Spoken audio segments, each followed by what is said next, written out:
grabando. Parece más el cartelito de que se está grabando. Ahí se está grabando. Bien. Bueno. Dicho sea de paso, ya voy, Nicole. Dicho sea de paso, voy a aclarar una cuestión del tema de la idea en Platón. Como los que supieron, digamos, responder bien al cuestionario, vieron que la idea en Platón es lo más real.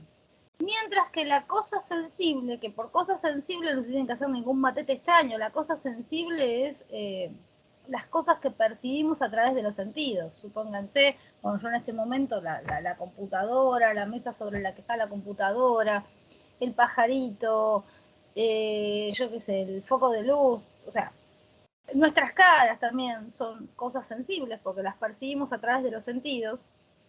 Todo lo que percibimos a través de la vista, del oído, del tacto, del gusto, son cosas sensibles. Del olfato son cosas sensibles. ¿Sí? O sea, todo es una cosa sensible. ¿Qué pasa con Platón? Platón entiende que yo puedo pensar que tuviera acá adelante una flor, ¿no? Entonces yo podría oler la flor, ver la flor, ustedes también, en el caso de ustedes no podrían olerla porque, bueno, no nos permite la virtualidad, pero sí podrían verla. Yo podría tocarla, la flor, y si se me diera por comerme los pétalos de la flor, también la podría degustar, ¿no? Siempre y cuando fuera una flor comestible, porque hay flores comestibles. Todas esas experiencias que yo obtengo de la flor a través de los sentidos son cosas sensibles. Platón nos dice que con todos esos datos que nos da la experiencia, o sea, que nos da la sensibilidad, la experiencia es lo mismo, en este caso la percepción es lo mismo, serían sinónimos en este filósofo. Todos esos términos, experiencia, sensibilidad, percepción, no hago la idea de la flor. La idea de qué es una flor, y supónganse, por qué esa flor es semejante a otra flor, y puede ser desemejante, es decir, completamente diferente.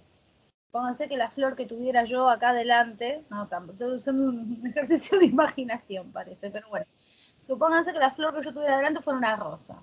Y bueno, la rosa se parece en cuanto que flor a todas las flores, ¿sí? No importa si son amapolas, margaritas, orquídeas, ¿sí? Sin embargo, entre la rosa y la orquídea yo puedo también percibir una diferencia, que todas las rosas tienen un parecido por el hecho de ser rosas, que no lo tienen con las orquídeas, aunque sean flores. Bueno, esa distinción, esa comprensión, que es el ser de la cosa, ¿sí?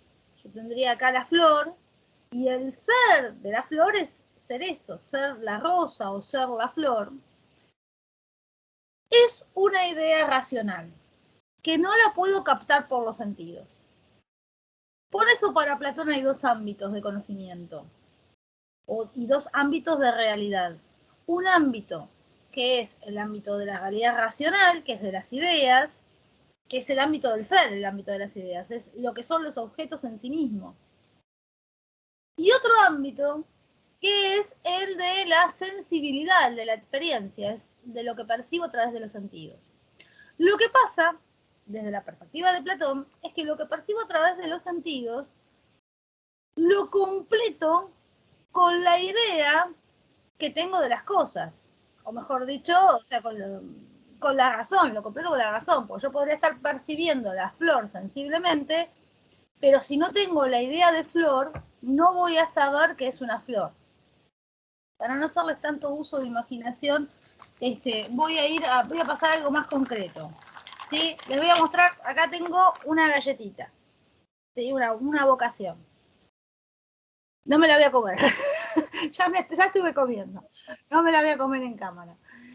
Bueno, la vocación la puedo leer, la puedo comer, o sea que la puedo degustar, la puedo tocar, la puedo ver y la puedo oír, porque la puedo hacer sonar o quebrar y voy a escuchar el crunch crunch de la vocación, ¿sí? Ahora bien, ninguno de esos datos que nos da la experiencia de esta galletita, por lo menos si son algún extranjero, bueno, esta galletita se llama vocación, ¿eh? No se pierda que no es una metáfora, justo parece medio metafórico. Los datos de los sentidos que me da esta galletita no me dan, para Platón no me da la idea de galletita.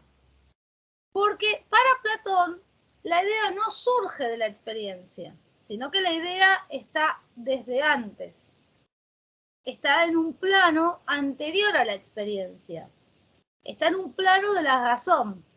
O sea, las ideas o la razón preexisten a el mundo natural, al mundo físico. Si mundo físico es mundo natural. Las ideas preexisten al mundo físico. Entonces, para que exista esta galletita, es decir, para que haya un señor cocinero, que no importa, después haya armado una fábrica y esto sea industrializado, no importa ese detalle, tuvo que haber algún cocinero que primero se le ocurrió hacer esta galletita con una determinada fórmula específica que tiene esta galletita. Ese cocinero tuvo que pensar la idea de galletita. ¿Sí? Y tuvo que pensar específicamente también la idea de este tipo de galletita. Por dar un ejemplo para Platón. Esa idea es anterior a la experiencia. Y esa idea no es subjetiva. Antes de ir a la parte de que no es subjetiva, vuelvo con la cuestión de que es anterior a la experiencia. ¿Por qué? Porque yo a través de los datos de que me dan los sentidos, yo no sé que esto es una galletita. Si mi razón no me dice que esto es una galletita, supónganse que anda por acá mi gato, y le muestro la galletita, por ahí el gato no tiende, no tiende a morder la galletita. Por ahí sí, por ahí no. Por ahí no tiende a morder la galletita, por ahí le tiende a dar un sopapo y a agarrarla tipo como si fuera un juguete. Profe. ¿Por qué? Porque el gato no tiene la idea de galletita que nosotros, como seres humanos, sí tenemos esa idea. Sí, ¿quién quería hablar? Yo, puede ser también que un ejemplo sea cuando se descubrió el fuego, que capaz lo sentían por los sentidos, pero no tenían la idea, entonces lo tocaban y se quemaban y ahí tenían como la idea del fuego. No, en realidad vos estás haciendo todo el razonamiento contrario, es decir, de que a través de la experiencia tenés el conocimiento de la cosa. Para Platón no conozco a la cosa a través de los sentidos, o sea, a través de los sentidos conozco características de la cosa. La idea de qué es está en la razón. O sea, si yo antes, aunque no supiera hacer el fuego, percibía el fuego y me quemaba y lo demás, bueno, tenía idea, o sea, tenía percepción de los sentidos del fuego. Pero para Platón, sí o sí, siempre y cuando sea hombre, voy a tener, no bien veo una cosa, tengo la captación de la idea, puedo definir qué es, puedo decir qué es la cosa. ¿Se entiende esta idea? Sí, sí, sí, sí. Profe, una Sí. pregunta, por ejemplo, con el ejemplo que dieron del fuego. Entonces, ¿cómo tenés una idea si no lo conoces? O sea, esa es mi Es que pregunta. para Platón, buena pregunta, es que para Platón hay una preexistencia, nosotros no venimos al mundo por primera vez. Antes estuvimos en el mundo de las ideas, y estuvimos viendo la idea de galletita, la idea de teléfono, la idea de auto, no sé, la idea de taza, la idea de mesa, la idea de salud, la idea de justicia, estuvimos viendo las ideas. Después tuvimos que encarnar, venir al cuerpo y bueno, venimos con esas ideas. Y a medida que vamos creciendo, vamos recordando esas ideas que vimos en el mundo anterior. Es por eso que podemos ver las ideas. O sea, que veo la galletita y me doy cuenta que es una galletita. No son objetivas. Es decir, o sea, literalmente para Platón hay una sola idea de galletita. No importa si yo estoy acá en Argentina, en Japón, en Rusia, en Alemania, en Suecia, bueno, en Taiwán, no importa. Hay una sola idea de galletita. Y el ser humano, en cuanto ve una galletita, tiene que reconocer la idea de galletita, cosa que el gato no va a reconocer porque el gato no tiene la razón que tiene el ser humano. ¿Sí? Hay un mundo que no es físico, o sea, que no tiene tiempo y espacio, es racional, es virtual, literalmente, donde están las ideas, y los hombres estamos como si fuera una gran wifi a la que estamos conectados. Entonces, como estamos conectados en esa misma red, podemos, yo les muestro la galletita, ustedes la van a ver, yo les muestro el... ahí, les muestro el... Bueno, perdonen que soy media mala, les muestro el celular, lo van a ver, no sé, agarro un libro de acá atrás y lo van a ver, sí, o sea...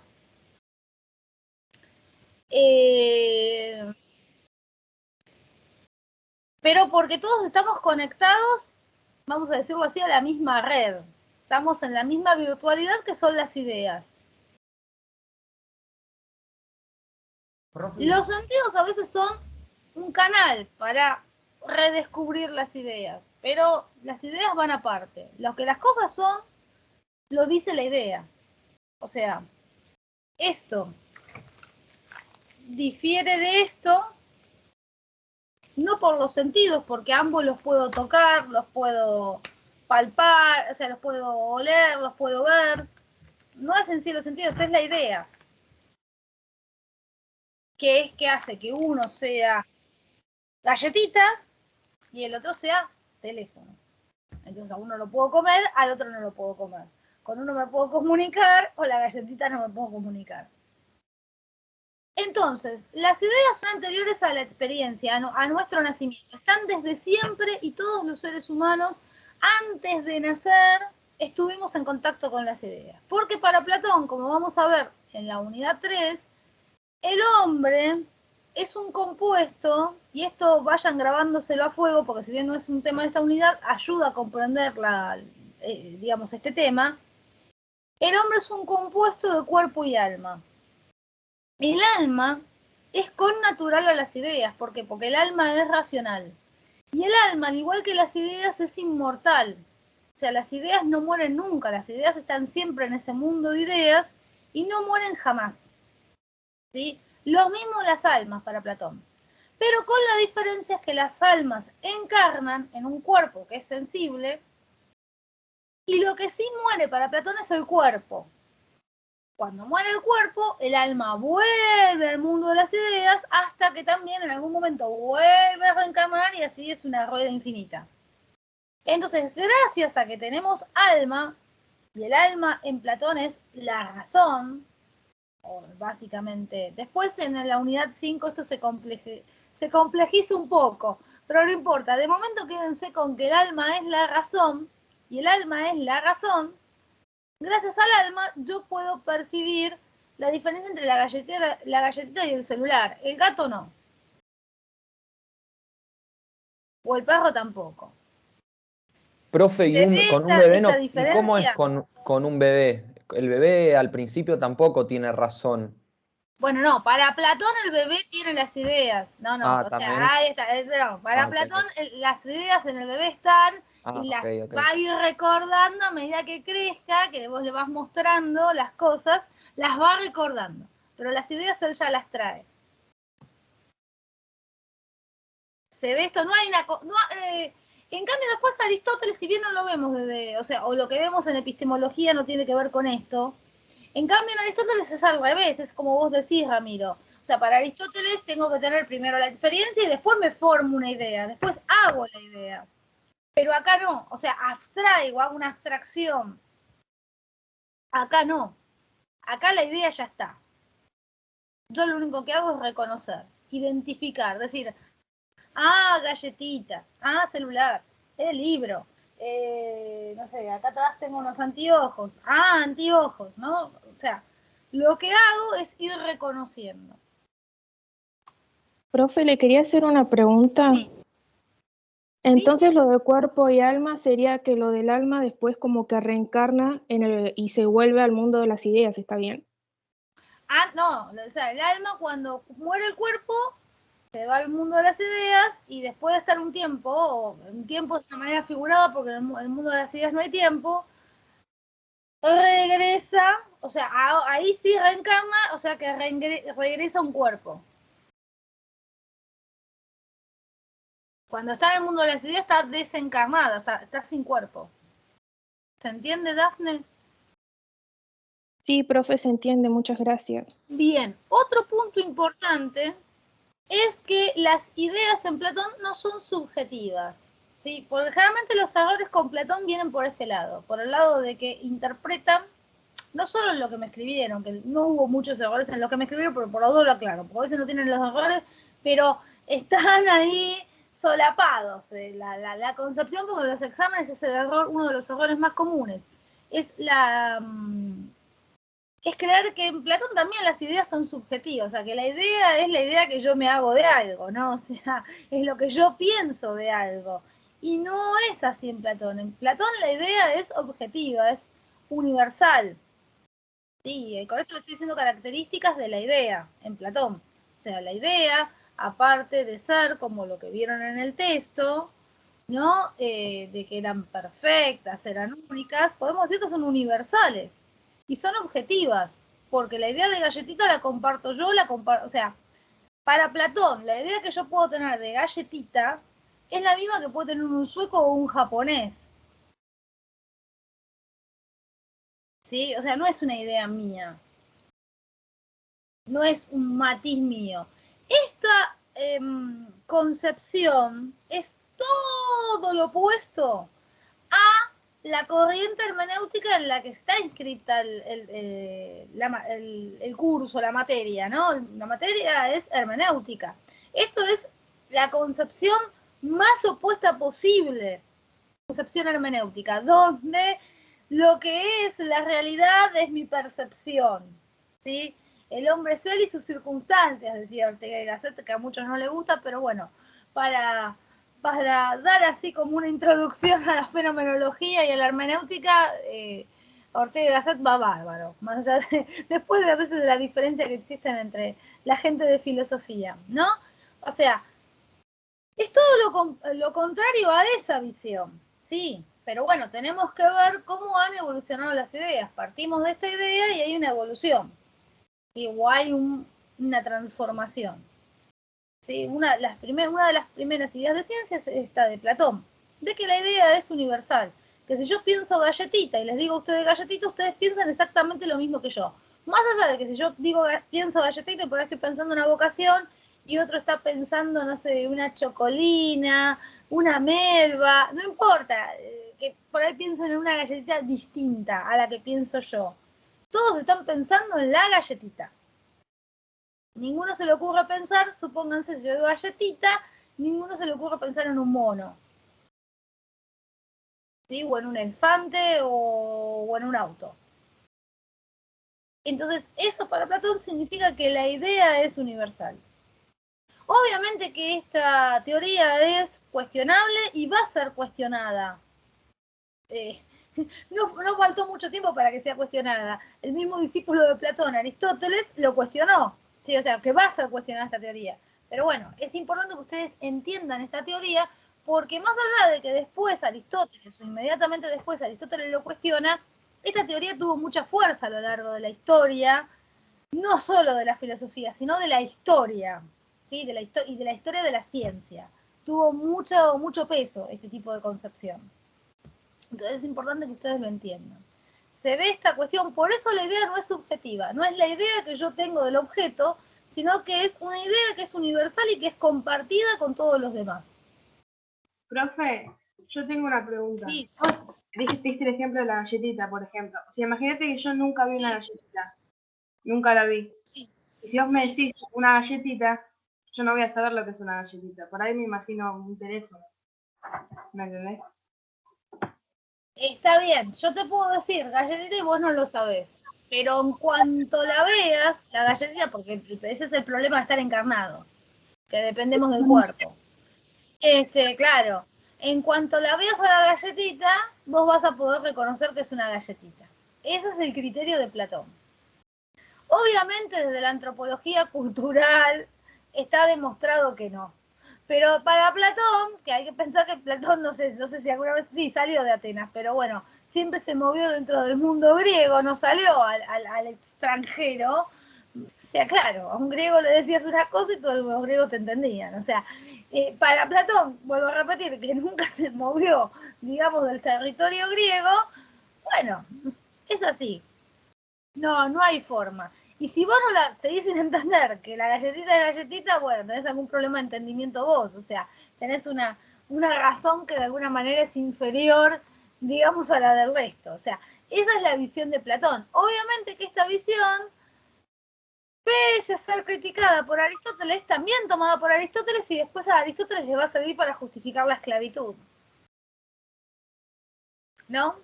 Pasando un poco de tema, después en la unidad 3 vamos a ver cómo, si bien Aristóteles, vuelvo a repetir, tiene una concepción diferente de Platón, hay determinados elementos en común que también parte de una idea Aristóteles de que la razón es universal, y por ende, si hay alguien que no comprende muy bien las cosas, no comprende las cosas como las comprenden los griegos, como por ejemplo son los extranjeros, bueno, tienen que tener una razón inferior.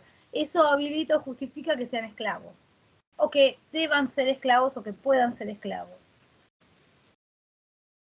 O sea, no hay problema. Si vos no tenés la galletita, no hay problema. Tenés que ser esclavo y ya está.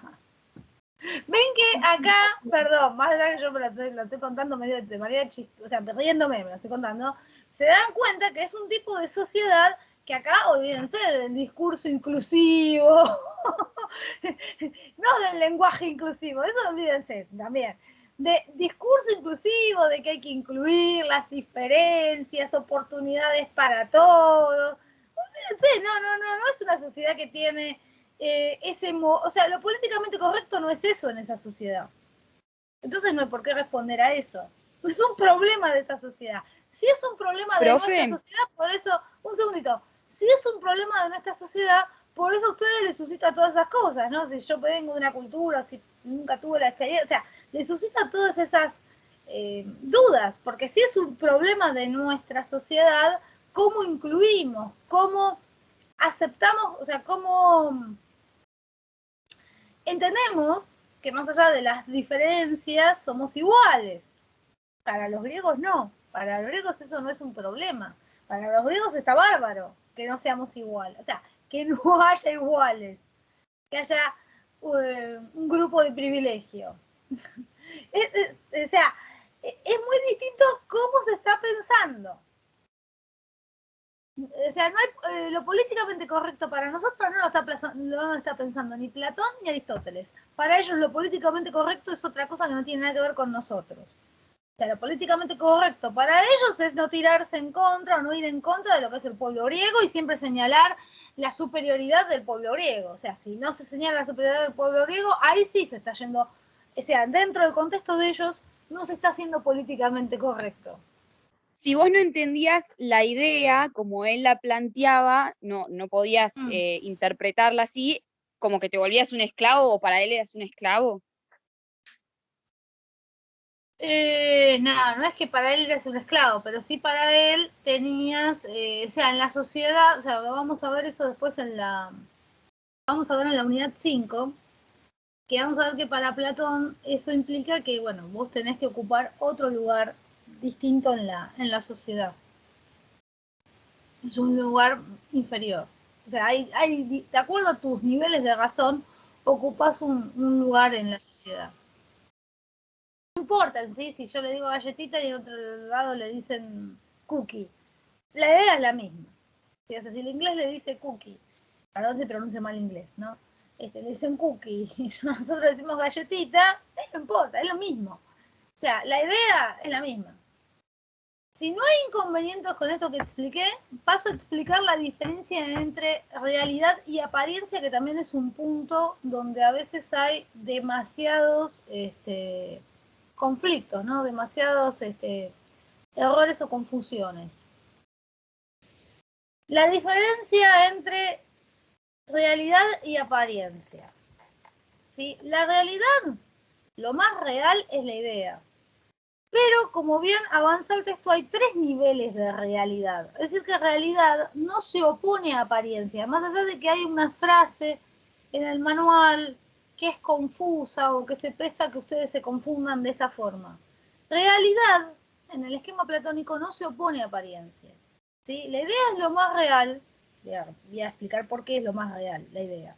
Porque no se destruye nunca. ¿Sí? O sea, yo puedo comerme la galletita y la galletita, chau, desapareció. Termina transformada en heces, ¿no? A través de toda una cuestión metabólica, biológica, termina transformada en heces. ¿Sí? Y no está más la galletita. Sin embargo, la idea de galletita yo no me la puedo comer. No puede haber un gran Pac-Man que vaya y se coma la idea de galletita. ¿Sí? Lo mismo, yo qué sé, yo cuando estábamos en las clases presenciales siempre pongo el pizarrón de ejemplo porque es lo que están viendo, ¿no es cierto? Entonces yo digo, bueno, el pizarrón este que tenemos atrás, digo, se suele, o sea, lo puedo destruir, puede venir Jason con la motosierra y hacerlo astillas al pizarrón. Sin embargo, Jason con la motosierra no puede destruir la idea de pizarrón. Se ve un poco esta idea, pero apariencia en Platón no es lo que ustedes generalmente interpretan, ¿sí? Porque después, o sea, en el texto A me responden todo bien y después cuando llegan al final responden mal. O sea, es muy común que respondan mal. Apariencia en Platón no es lo que usualmente creen que es que parece pero que no es. ¿Sí? Parece ser pero que no es. O sea, a ver, el huevo frito parece un sol con nubes pero no es un sol con nubes. No es apariencia en ese sentido. ¿Sí? Apariencia es lo que aparece a mis sentidos, es lo que se me manifiesta a mis sentidos, es lo que se presenta a mis sentidos. Entonces, por ejemplo, esta galletita, que si bien ustedes no la pueden comer ni oler porque la tengo yo, así como ustedes me podrían mostrar otras cosas que yo no podría ni tocar, que tienen ahí, digamos, en su casa, pero no obstante la pueden ver, se aparece a nuestros sentidos. ¿Sí? Se aparece a nuestros sentidos. Por eso es una apariencia. O sea, la apariencia en Platón es la cosa sensible. No tiene nada que ver, o sea, en Platón, apariencia no tiene carácter de ilusión. Así como para los antiguos griegos el mito no tiene carácter de algo falso, que nosotros, por ejemplo, usamos la palabra mito de manera peyorativa, es decir, no sé, supónganse, voy a probar la dieta de la luna. Ah, no, pero eso es un mito. ¿Sí? Es carácter falso, para los griegos mito era algo verdadero. Bueno, de la misma manera, para Platón la apariencia no tiene que ver con lo falso, no tiene que ver con una simulación, con una actuación. Tiene que ver con algo que se me aparece a los sentidos, que se me presenta delante de los sentidos, o sea, de la vista, del tacto, del olfato, del gusto. ¿Sí? Entonces, las cosas sensibles, que es todo lo que, o sea, todo el mundo material que nos rodea, ¿sí? Desde la mesa que sostiene en este momento la computadora, los libros que yo tengo atrás, la taza que tengo al costado, ¿sí? Es decir, todo lo que nos está rodeando de manera sensible son apariencias, pero no porque no sean reales, sí son reales, pero son apariencias porque se aparecen a los sentidos. Y son menos reales que la idea, o sea, son reales, pero son menos reales que la idea, como bien mencionaron algunos en las devoluciones, o sea, en la guía, porque son imperfectas, aparte de ser imperfectas, son apariencias porque están limitadas por el tiempo, o sea, son creadas, las cosas sensibles son creadas en un determinado momento y en otro momento desaparecen. ¿Sí? Este celular, algún fabricante lo hizo en algún momento y en algún momento se va a destruir. ¿Sí? Voluntaria o involuntariamente va a terminar destruido o corroído, ¿no? por la acción del tiempo. ¿Sí? Más tarde o más temprano va a terminar destruido. Entonces, la apariencia es apariencia y la idea es más real que la apariencia, o sea, la idea es más real que la cosa sensible porque la idea no se destruye. Vuelvo a repetir, la galletita esta galletita, ¿sí? Particular, sensible, es menos real que la idea de galletita, porque esta me la como y desaparece, y termina transformada, bueno, en algo no agradable. En cambio, la idea de galletita nadie se la puede comer, no se puede transformar y no va a desaparecer. ¿Se entiende esto?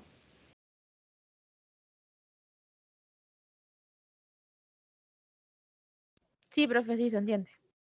Después, otro punto importante es diferenciar que dentro del ámbito de las apariencias, o sea, son 3 grados de realidad. El grado más real es la idea, el segundo grado de realidad son las cosas sensibles, también denominadas apariencias, y después hay un tercer grado que es el de, se llama el de la imitación, o sea, porque, como bien respondieron algunos con el vocabulario técnico de Platón, o sea que la cosa sensible es una imitación de la idea, o sea, esta galletita es una imitación de la idea de galletita, el acto de justicia del juez es una imitación de la idea de justicia, ¿sí? El acto de sanar de un médico es una imitación de la idea de salud, ¿sí? Porque son aparentes en ese sentido, pues son cosas que se manifiestan a los sentidos.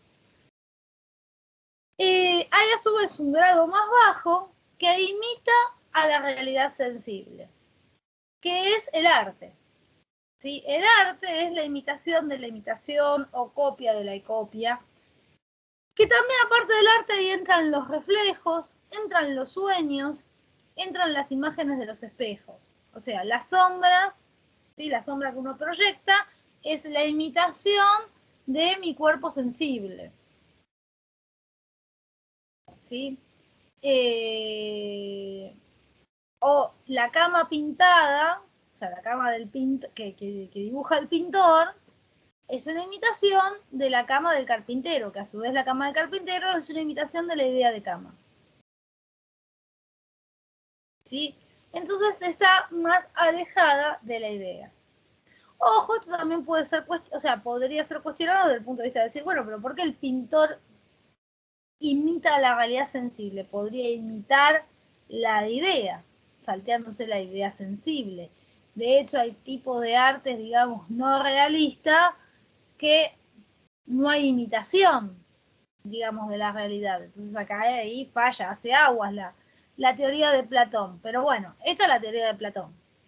No estamos diciendo que Platón estaba en lo justo ni en lo correcto. Pero bueno, hay que saber qué piensa Platón para poder entender cómo continúa la evolución de las ideas, o sea, cómo continúa la evolución de la idea de ciencia a lo largo de la historia.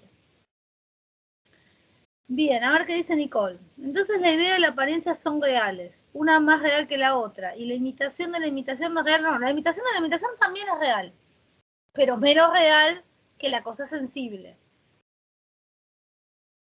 Claro, exactamente, lo segundo que pusiste, o simplemente es menos real que lo demás. Exactamente, es menos real que lo demás.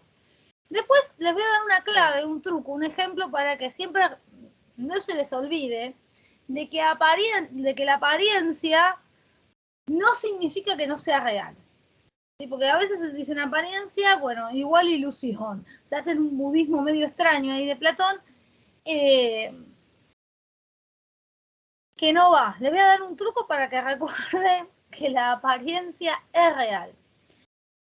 Si yo voy a las vías del tren, con la teoría platónica, yo digo, hay un tren ideal que no se destruye nunca. Después está este tren sensible. Perfecto. El tren que pasa por las vías es un tren sensible y es menos real que la idea de tren. Bien. Si yo interpreto que porque me pare delante de las vías del tren esperando el tren y por decir que es aparente el tren no me va a matar, estoy muy equivocado. Porque Platón no me está diciendo que el tren no es real. Me está diciendo que ese tren es menos real que la idea de tren. Porque ese tren también en algún momento se va a desguazar, va a terminar desarmado, no va a existir más. Mientras la idea de tren va a seguir existiendo. ¿Sí? O sea, si el tren fuera una ilusión, yo me puedo parar delante del tren y no me va a matar, literalmente. Es Matrix. Sí, es la Matrix, que es toda ilusión. Acá no hay ilusión. No es una ilusión. ¿Sí? Es real. Lo que señala Platón que es menos real. ¿Por qué es menos real? Porque la realidad sensible es temporal. Comienza en el tiempo y se termina. Además, cambia, se modifica, mientras que la idea no. Abril, nada es falso. Depende de qué punto de vista. Claro, desde el punto de vista de los objetos, todas las cosas son algo. ¿Sí? O sea, hasta la plata falsa es algo, no es plata. Justamente es un papel pintado, como si fuera plata verdadera, ¿no? Como si fuera dinero verdadero. Pero es algo, tiene un ser. El de ser billete falso en este caso, ¿no? Hay un ser real de la cosa, que es, bueno, en este caso sería el ser billete falso. En ese sentido, nada es falso. Sin embargo, si un objeto pretende hacerse pasar por otro objeto, sí, claramente, o alguien pretende que un objeto pase por otro objeto, sí, obviamente hay una falsedad. Pero no es la falsedad del objeto, es la falsedad, digamos, del hombre que quiere pasar una cosa por otra.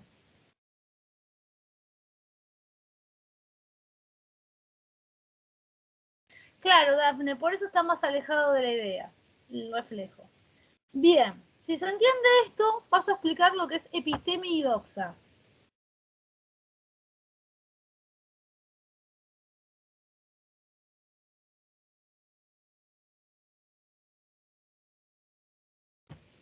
Bien. Profe, después Sí, de esta explicación, ¿podemos pegarle una repasada ¿viste al cuadro que era de filósofo y filodoxo o algo así? Porque a mí no ahí me voy a quedó hablar. muy claro. Ah, dale, Ahí Joya. vamos a hablar. Bien. Bueno, primero voy con epistemia y doxa. Bien. Entendiendo esta diferencia, que a esta diferencia se la llama diferencia ontológica. ¿Sí? Ontológico, la palabra ahí lo escribo para que quede claro.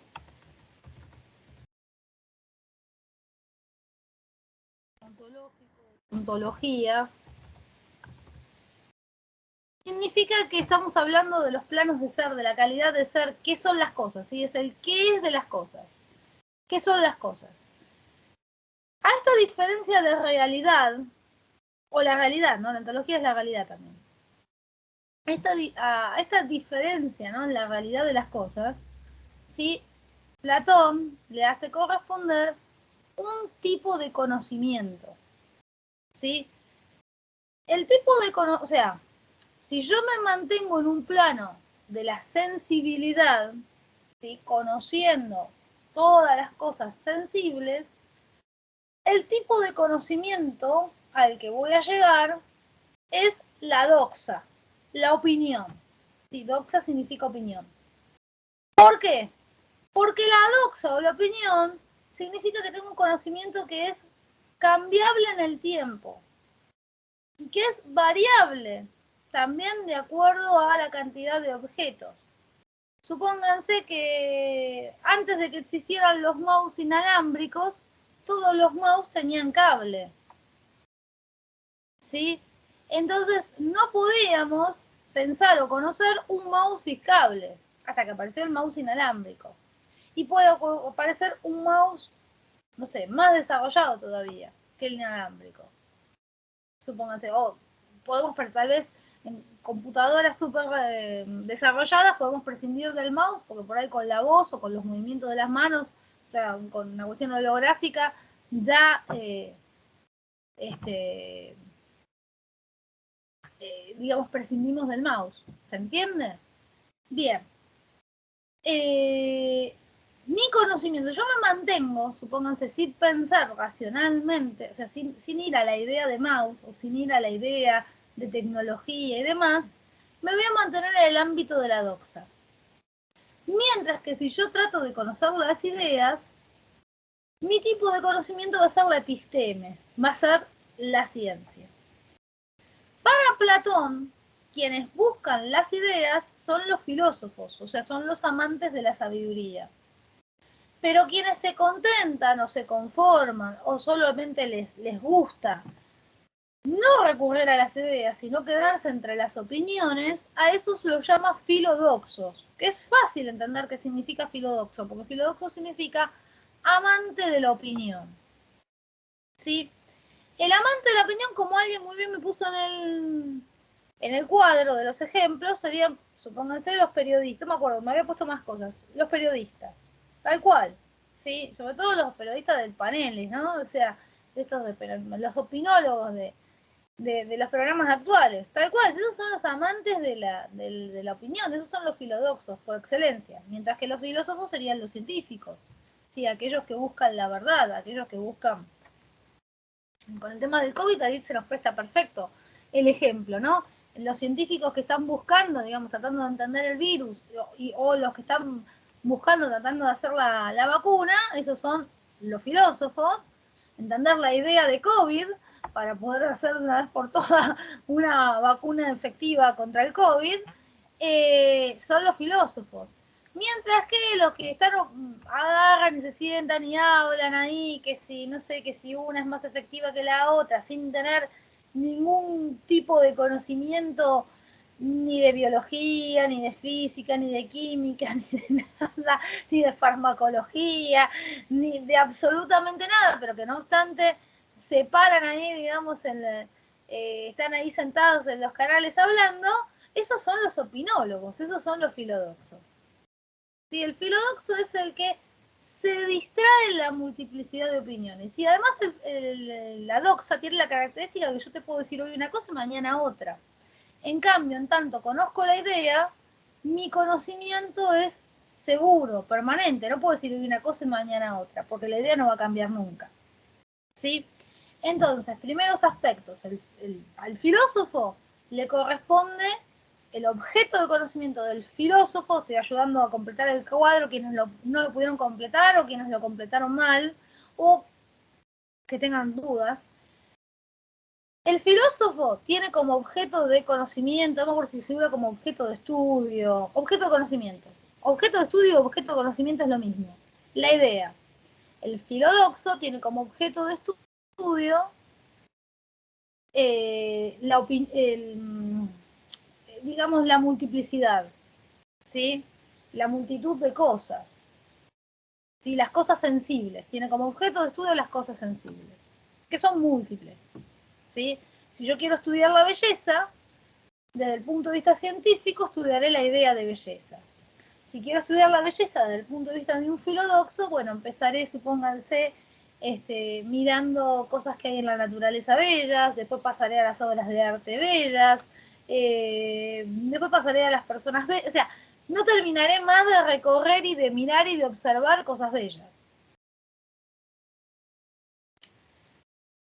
Entonces, ahí hay una diferencia. Después, donde hubo mucho problema, fue con el tema del tipo de fundamento. Cuando les pregunta el cuadrito por el tipo de fundamento, sería ¿con qué puedo conocer yo ese objeto de estudio? O sea, ¿con qué el filósofo, con qué? No, literalmente lo digo así a propósito. ¿Con qué el filósofo puede ver la idea? No la puede ver con los ojos, ni con las manos, ni con la nariz. La puede ver con la razón. Entonces, el tipo de fundamento es racional, porque conozco a la idea a través de la razón. Mientras que el filodoxo conoce a la cosa sensible, no con la razón, sino con los ojos, con el olfato, con el oído, con las manos, o sea, lo conozco con los sentidos. Entonces, el tipo de fundamento, en el caso del filodoxo, es sensible, puede ser sensible, o sea, puedo escribir sensible, sensibilidad, empírico o experiencia, da igual. Es lo mismo porque, o sea, en el contexto de Platón, estas palabras son sinónimos. En el contexto de Platón. O también puedo decir por la percepción. En el contexto de Platón son sinónimos. Lo mismo que en el filósofo puedo decir la razón o puedo decir el pensamiento. También en el contexto de Platón, razón y pensamiento son sinónimos. O sea, es válido. Entonces ponen como fundamento el pensamiento. Es mejor si ponen la razón, pero si ponen el pensamiento está bien. ¿Sí? Bien, ¿alguna duda de lo que dije? Yo, profe, le quería preguntar algo. Sí, Dafne, te escucho. Los doxos entonces se basan en la Los opinión, digamos. filodoxos. Sí, pero los doxos que dijo arriba. No, esos los que dije primero son los filósofos. Después están los filodoxos. No hay doxos. Ah, Lo ok. que dije es doxa. Doxa, sí, perdón, lo escribí mal yo. Entonces son los que cambian de parecer, digamos, y tienen Claro, una distinta opinión.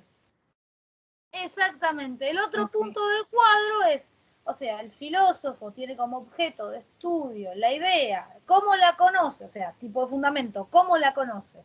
A través de la razón. Bien, entonces, ¿qué es lo que hace el filósofo? ¿Qué tipo de conocimiento tiene? La episteme, la ciencia. Estoy ayudando a razonar el cuadro. Está grabado esto, así que lo pueden después volver y escuchar varias veces.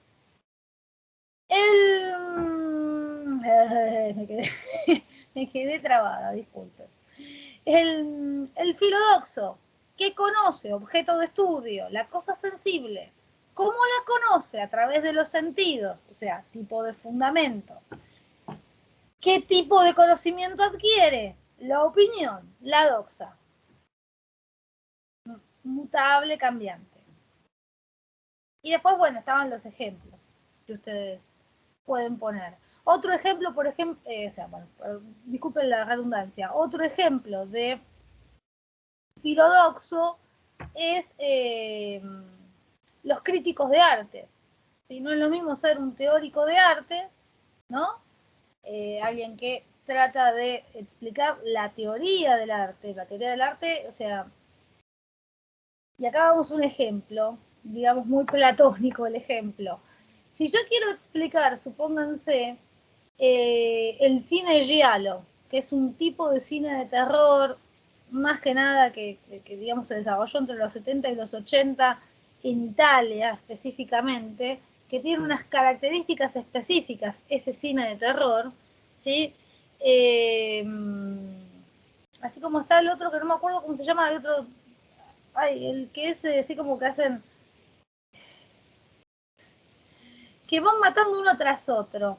Tiene un nombre específico dentro del cine, las películas esas que van muriendo uno, otro, y así, esto es un reguero impresionante.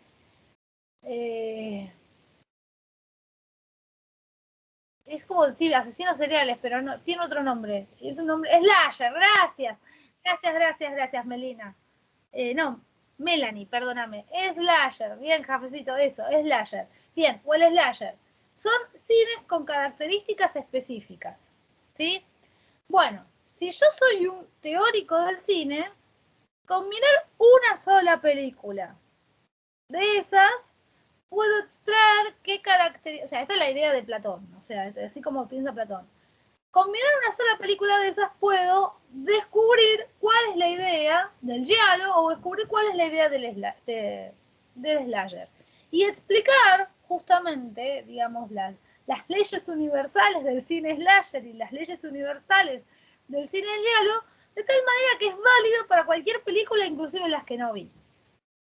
En cambio, si yo soy un crítico de cine, lo que hago es todo lo contrario. Trato de mirar todas las películas habidas y por haber. Y lo que nunca trato, o sea, el crítico de cine nunca trata de extraer una idea universal del cine giallo o del cine slasher, sino que en qué se detiene el crítico. Justamente en comentar o criticar distintos aspectos de la película. Supónganse, y la banda sonora se parece a la banda sonora que utilizó fulano. El argumento está bien, pero el desenlace, la verdad, flojo.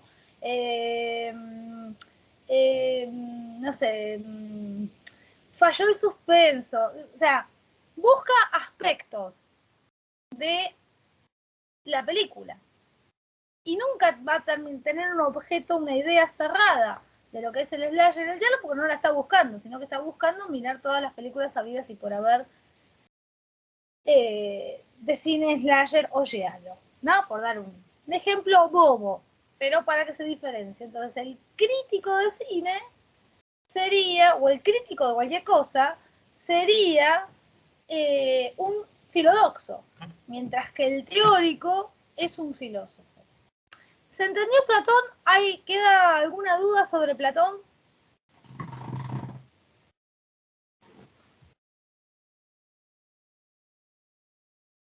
¿Quedó alguna duda sobre Platón?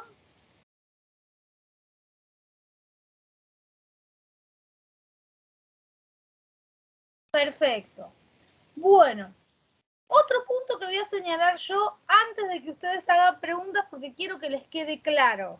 ¿Sí? Después pasamos a las preguntas. Otro punto que señalo es que tienen que tener en cuenta el concepto de ciencia que se da en el apartado 3, si no me equivoco.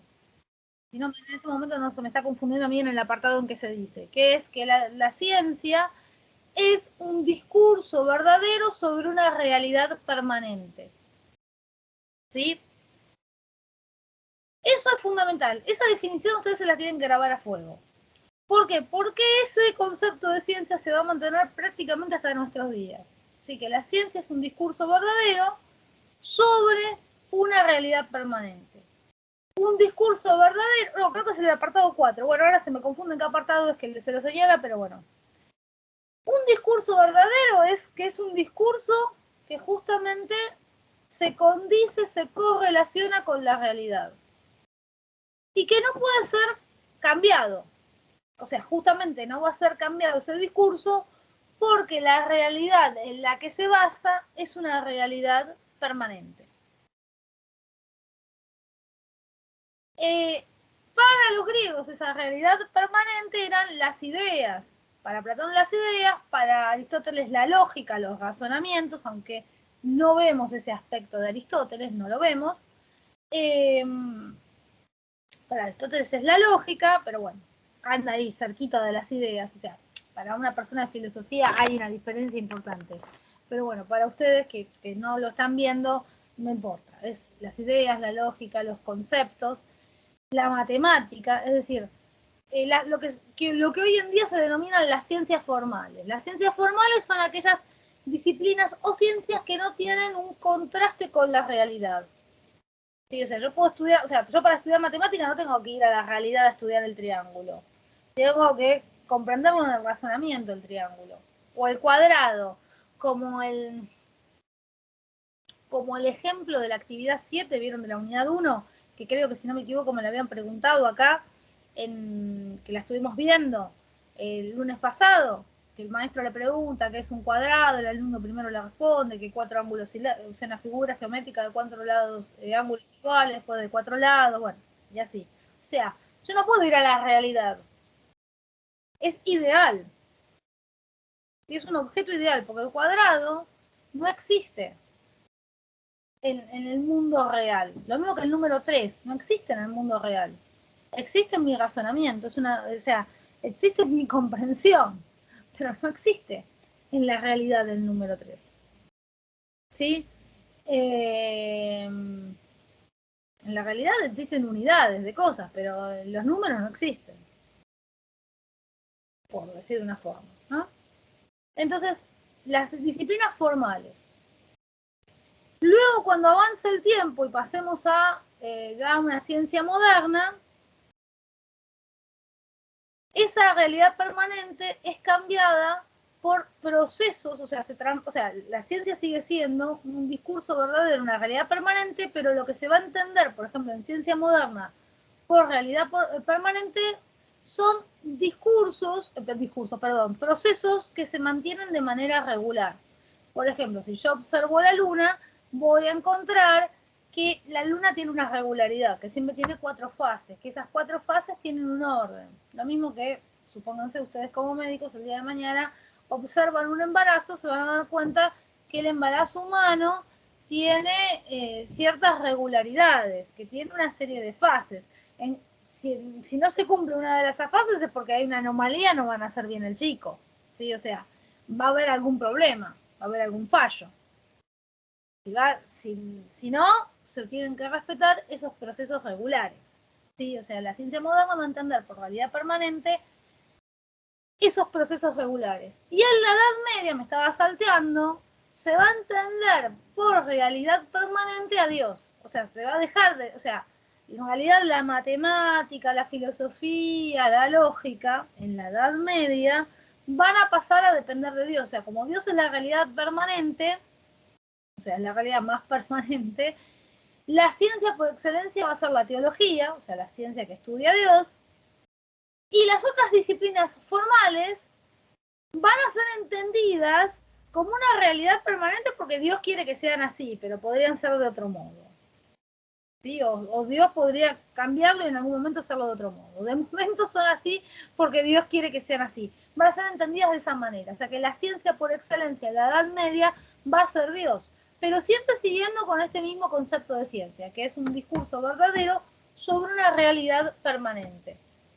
Y con respecto a lo del discurso verdadero, aprovecho de decir que creo que había sido Dafne la que me había hecho la pregunta, perdón si estoy confundida de persona, que entonces, cuando hace un ratito estaba hablando de Platón, me dijo, entonces no hay nada, o sea, por el chat me escribió, entonces nada sería falso.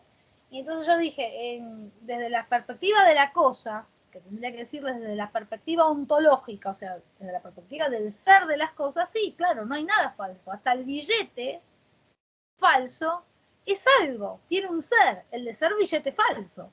¿Sí? O sea, o el de ser un papel pintado para que parezca un billete falso. Exactamente, no hay nada falso desde la perspectiva ontológica. Lo que son falsos o verdaderos, le señala dentro de los apartados que teníamos que ver hoy, es el discurso que yo tengo sobre las cosas. Es mi discurso el que es mentiroso o verídico. ¿Sí? Si yo les muestro esto y les digo, es una galletita, como lo que estoy diciendo se corresponde con la realidad, bien. Estoy diciendo, bueno, en realidad estaría mintiendo, porque estoy diciendo es una galletita y estoy mostrando un paquete, medio vacío, ya medio comido, pero estoy mostrando un paquete, así que no estoy diciendo exacta, ¿no? Pero supónganse, yo digo, bueno, esto es un paquete de galletitas, perfecto. Alguien me podría decir, no, no es un paquete, es medio paquete, porque ya se lo comió la otra mitad. Perfecto, está bien. Ahí estamos en un discurso verdadero. Pero si yo digo, esto es una goma de borrar, ¿qué pasa? Esto no se condice con la realidad. Yo quiero agarrar la galletita para borrar y no voy a poder borrar. ¿Sí? Entonces, ahí mi discurso es falso.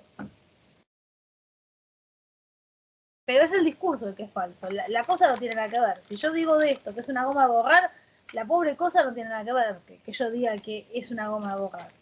La cosa sigue siendo verdadera en lo que ella sea. Lo que es falso es mi discurso. ¿Se entiende esto? Profe, o sea que puede haber discursos falsos de realidades verdaderas, por decirlo así, de realidades permanentes. La realidad... sí, también, sí, tal. Sí. Mi discurso puede ser falso, inclusive hasta de una realidad permanente, tal cual. Ah, ok. Sí. Sí, si yo te digo algo que no es, o sea... Te voy a dar un ejemplo de discurso falso sobre una realidad, entre comillas, permanente, porque hoy lo de permanente está cuestionado, pero bueno, vamos a atenernos un poco a este concepto. Cuando apareció, o sea, cuando el SIDA era una novedad y no se entendía muy bien qué era el SIDA, ¿sí? Hubo teorías que sostenían que el SIDA era producto de hombres en África que habían tenido sexo con monos, o sea, cosas que se decían en los 90, ¿no? O sea, habría que hacer una página que dijeran cosas que se decían en los 90, cada bestialidad terrible, bueno. Y eso es un discurso falso, una realidad permanente, porque el SIDA sigue siendo una realidad, sigue siendo una enfermedad que no tiene cura, si bien tiene paliativos, hoy en día no es un diagnóstico de muerte, digamos, comprendida a tiempo, medicada correctamente, ¿no? Y toda la manecoche, pero el SIDA sigue siendo el SIDA. Sí, además, o bueno, hoy en día hay un montón de cosas, realmente unos avances impresionantes, pero sigue siendo el SIDA. En cambio, lo de que el SIDA surgió porque los africanos tenían sexo con los monos, eso es una mentira, pero de acá a la China, a la Luna, a donde se les ocurra. O sea, por eso a mí, por ejemplo, me pone un poco reticente cuando dicen que el COVID, yo no sé por qué surgió el COVID, lo digo, no me voy a poner conspiranoica, pero sí la que no me creo, y se los digo así, me acuerdo del SIDA que surge porque tenían sexo con los monos, bueno, que es porque comían murciélago. O sea, me suena lo mismo. O sea, me suena lo mismo. Que el COVID surgió porque se comieron murciélagos. O sea, no sé, esa no me la creo. Que se busquen, que busquen una respuesta mejor, o si no lo saben, que no digan boludez. Profe, ¿no? yo te iba a decir ese ejemplo, pero por ejemplo, ¿no? Si el día de mañana se sabe, o sea, sabemos de qué surgió el COVID, por ejemplo, ahí ya sería un discurso verdadero sobre una realidad permanente. Claro, Si sabemos, ¿no? Y sería el discurso, o sea, no verdadero, lo que acabamos de decir ahora, el ejemplo que se crea ahora. Sí, está bien que no está demostrado, que podría estar equivocada, pero ya por una cuestión de asimilación histórica, de similitud histórica, me suena un disparate. O sea, son esas cosas que son discursos que además son estigmatizantes de las culturas. Esto porque los chinos, no me acuerdo en qué parte de China, comieron murciélagos. O sea, si comieron murciélagos porque venían comiendo toda la vida murciélagos. Entonces, no, o sea, o sea, no me vengan con pavadas, ¿no? O sea, sí, tal cual. Sí, Abril, es así. ¿Se entiende esto? Sí, sí. Sí, profe. Bien. Preguntas del punto 1 al 4, gente, que tenga, o sea, que no haya sido contemplado en lo que yo expliqué y que ya ustedes dijeron que entendieron, ¿no? Si alguno no entendió algo, bueno, lo pregunta, obviamente. Profe, tengo una Sí, pregunta. sí. La guía de preguntas en el libro hay una pregunta que es la número 3 que dice, ¿cuáles son los problemas que aborda la epistemología? ¿Tiene que ver con la disciplina de la filosofía? Tiene que ver con, no te escuché. Con la disciplina de la filosofía. No, tiene que ver con lo que hicieron en la actividad, que no me acuerdo ahora qué número de actividad era, que es que la epistemología se pregunta cuál es el límite del conocimiento científico, qué es ciencia, en qué condiciones se puede hacer ciencia. Esas son, están en el apartado 1. O sea, ¿de qué se ocupa la epistemología? La epistemología no es lo mismo que la filosofía, o sea, a ver, es una rama de la filosofía que surge en el siglo XIX para estudiar específicamente a la ciencia moderna. Bueno, hasta la ciencia de hoy en día. O sea, que la epistemología no comprendería a Platón. Porque la epistemología estudia ciencia moderna. Por ejemplo, no estudiaría a Platón. A Platón, lo que nosotros estamos, en realidad la unidad 2, que le decimos epistemología, está mal llamada en ese sentido. Porque toda la primera parte de la unidad 2, o parte de lo que vemos en la primera clase, no es epistemología. Es otra disciplina que ahora les voy a poner acá el nombre, nociología, o gnoseología, ¿sí? Porque cuando hay una G con una N se debe leer tipo ñoqui, ¿no? Pero no es exactamente la pronunciación una N, pero es como una N medio, no sé cómo explicarlo, no soy lingüista, así que no sé cómo explicar cómo es en sí el sonido, pero bueno, en líneas generales decimos nociología, que es una rama que estudia el conocimiento. O sea, estudia los diferentes tipos de conocimiento, que es lo que hacen Platón y lo que hacen Aristóteles, ¿sí? Que Platón diferencia entre episteme y doxa, y Aristóteles diferencia entre episteme y técnica. Son dos clasificaciones distintas, no las junten. Si bien episteme en ambos coincide, esto es una aclaración que me he olvidado de hacerle, si bien episteme para ambos coincide, la doxa de Platón no es lo mismo que la técnica de Aristóteles. Son dos cosas distintas.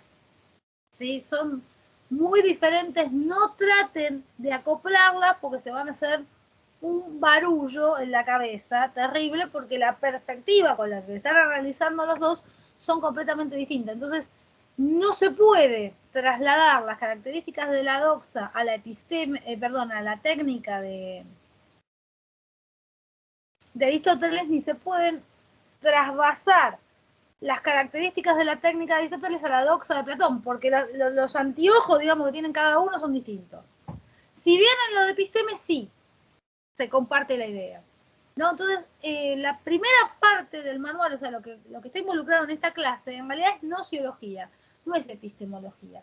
Lo que vemos de epistemología es a partir de la clase que viene. Ahí a partir de la clase que viene sí ya es epistemología, porque ahí hablamos del surgimiento de la ciencia moderna, de la separación de ciencias que ocurre a partir de la ciencia moderna, de la aparición de las ciencias sociales, ¿sí? O sea,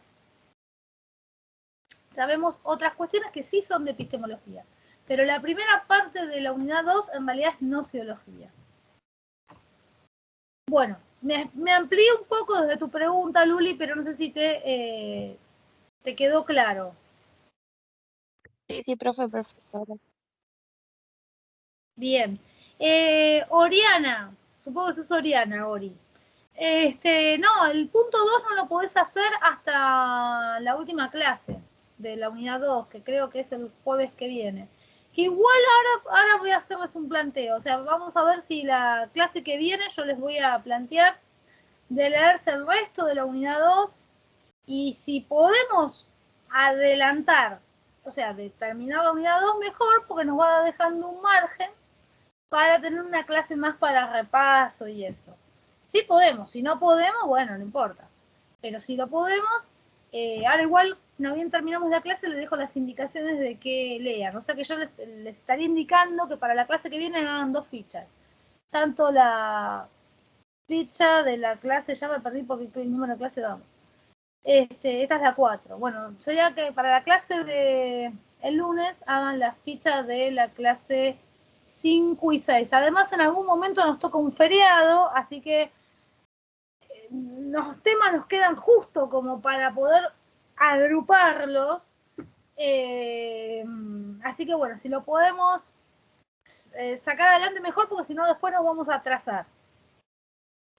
O vamos a tener que plegar algún otro tema que por ahí requiere un poco más de tiempo. Profe, entonces para el lunes sería la clase 5 y 6, ¿no? Sí, teniendo en vista que no me acuerdo ahora exactamente, para el 16 de agosto tenemos, creo que es el 16 de agosto, que tenemos un feriado. Entonces ya tenemos compensada la clase perdida, ¿se entiende? O sea, esa es la idea. Porque si no, después la clase, si no, la mecánica es seguir igual normal y después en esa semana, la del feriado, hacer toda la semana. Pero no me acuerdo ahora bien qué temas caen en esa semana, pero ya se van poniendo un poquito más pesados los temas. Igual esta no es liviana, pero bueno, encajan que se puedan dar en una clase, o a lo sumo casi terminó en una clase y en la otra, en la del jueves ya tal vez cerrar si algo no quedó y empezar la unidad 3. Bueno, ya lo vamos viendo. Bien, ¿dudas?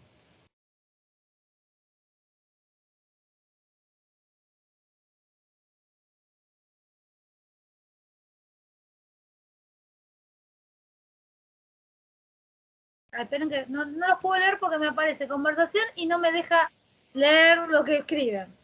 O sea, me aparece como el mensaje que ustedes están escribiendo y no los puedo leer. Hasta ahora leo los no profe. Perfecto.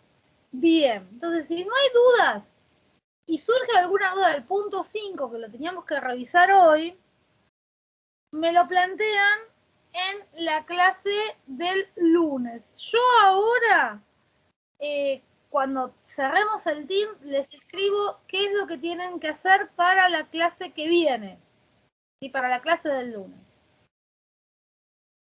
Bien, si no hay dudas, los dejo y ya les escribo qué es lo que tendrían que, o sea, que es lo mismo que les digo, ¿no? O sea, las fichas 5 y 6 para el lunes. Vamos a adelantar un poco para también tener margen en el futuro y para, teniendo en vista que tenemos un feriado. O sea, en concreto tenemos un feriado. Así, teniendo en vista eso, vamos a adelantarnos también. Vamos allá ya ir adelantándonos. Además, los temas enganchan para que podamos verlos. Y les voy a dejar qué actividades pueden hacer. Por eso, Oriana, yo les había puesto que no intentaran hacer la actividad 2 porque no la iban a poder hacer. Esa actividad 2 se puede hacer cuando se ha leído el punto 8 y 9. La actividad 2 de la guía de preguntas se puede hacer cuando se ha leído el punto 8 y 9. Si no, antes no se puede hacer. Profe, una pregunta. Actividades como la del punto 6 de la ficha, que es relacionar todos los conceptos con un video, ¿entran en el final? No, quédense tranquilos. Eso es para ustedes, para ayudarlos a hacer resúmenes y esas cosas. No, Ah, ok, gracias, profe. no, de nada. Me están preguntando cómo grabo la clase y va a quedar como clase de filosofía. Ustedes tienen dos opciones. O entran entre las 2 semanas y la vuelven a mirar el que la quiera volver a mirar, o el que quiera tenerla la tiene que descargar antes de las 2 semanas, o sea, de acá a 2 semanas, porque si no el team después ya, chau, la desaparece. Ahora por lo menos tiene la opción de que la puedas ver. Antes no tenía la opción de verla, la tenías que sí o sí grabar, descargar, va. Pero bueno, si alguno, digamos, quiere tenerla, digamos, porque bueno, se han dado algunos temas, digamos, claves, bueno, les recomiendo que la descargue antes de que pasen 2 semanas. La alegoría de la caverna que aparecía en el video. Sí, ¿qué pasa con ello, Maru? La alegoría de la caverna, Maru, es para explicar justamente esto de los 3 ámbitos, ¿sí? En el ámbito, o sea, cuando están los prisioneros que ven las sombras, es el ámbito de los reflejos, de la imitación de la imitación. Después, cuando el prisionero se lo liberan y sale a la primera parte de la caverna, que es cuando ve que esos objetos que le pasan son unas tallas de madera nada más, que no son objetos reales, o sea, que no eran lo que ellos creían. Bueno, ahí la persona, digamos, es una analogía cuando vemos las cosas sensibles. Y la salida de la caverna es una analogía de cuando vemos las ideas. O sea, es para eso que les explicaron lo de la alegoría de la caverna. Creo que Mateo está explicado por un profesor, ¿no es cierto? Ese video, si no me equivoco. Por un profesor joven que hace una comparación con Matrix.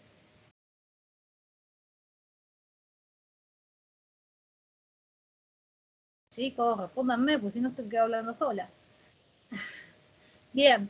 Sí, es en realidad para eso. Es en función de que ustedes entiendan esto.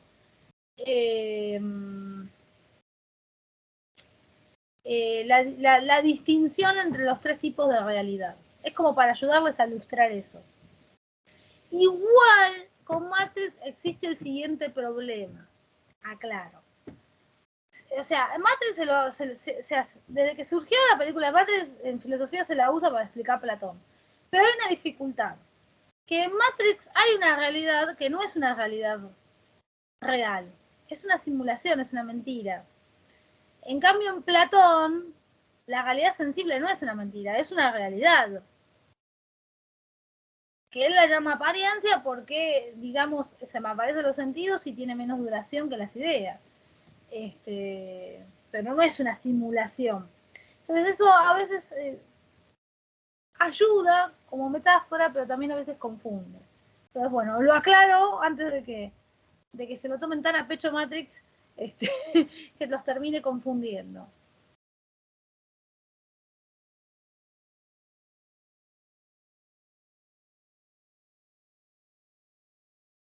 ¿Se ve esto, gente?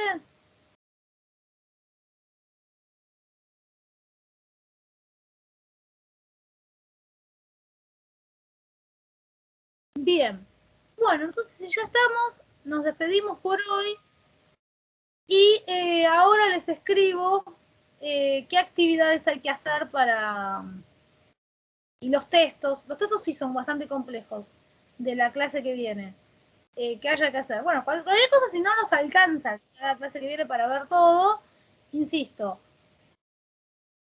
usamos igual la clase del jueves, pero ya tratamos de empezar en el jueves la unidad 3 para, insisto, ir abriéndonos el paraguas frente a la clase que de menos que vamos a tener más adelante. Bueno, chicos, entonces los dejo. Buen fin de semana. Ah, sí, Belén, te escucho. Bueno, buen fin de semana. Nos vemos el lunes. Si Belén no tenés nada que decir, que se le había abierto el parlante, nos vemos el lunes. Ahí les dejo las indicaciones en el miel. Bueno, avisen en WhatsApp que hay indicaciones distintas por si alguno no estuvo, si bien hubo bastante de presentismo, bueno, siempre hay alguno que no está. Avisen en el WhatsApp, por favor, que se fijen en el miel, cuáles son las tareas para el lunes. Bueno, nos vemos. Buen fin de semana. A mí todavía me quedan 2 días de trabajo a full. Chao, chicos. Bueno, profe, hasta luego. Chao, hasta luego. Hasta luego, profe, que tenga buena semana. Hasta luego, profe. Gracias. Hasta luego, profe. Igualmente. Chao, gente. Chao. Chao.